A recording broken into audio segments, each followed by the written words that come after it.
The fact is, we are at war. There is an intense battle to control our minds. We have the spirit of the world which surrounds us and can infect our thinking. But think about this. Thinking ability is not to be confused with independent thinking, which Satan promotes.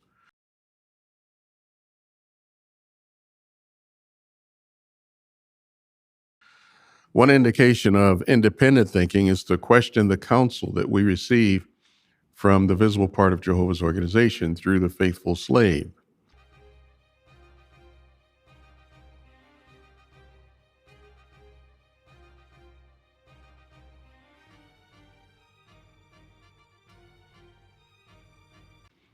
For example, God's organization has given us warnings time and again about listening to certain types of music, watching out for pornographic material, being very careful, frequenting clubs and worldly dance halls, and the improper use of alcoholic beverages.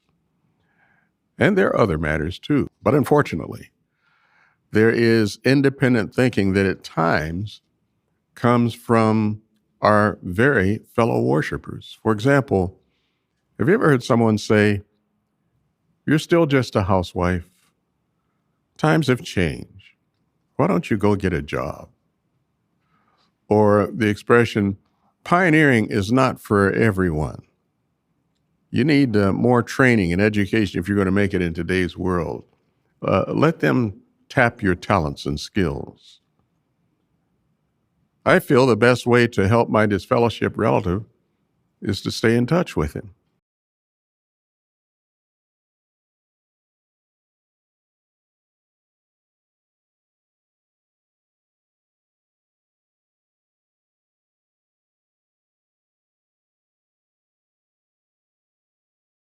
We already read it in 1 Corinthians 5:11. Stop keeping company with them, not even eating with them. Now, our loyalty is on the line, not to the disfellowship person, but to God, who is watching to see whether we will abide by his command not to have contact with those who are disfellowshipped.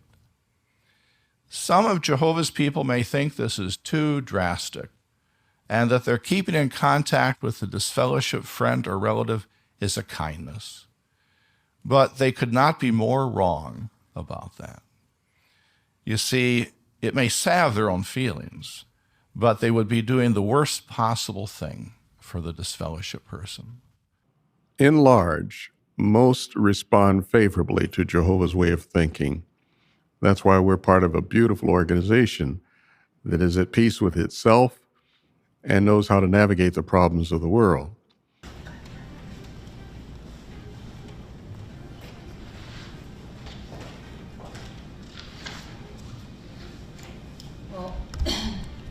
We are here today to announce charges in 5 cases, which are part of an ongoing investigation against multiple men across Pennsylvania for sexually assaulting children. All 5 men had the trust of the victims and their families.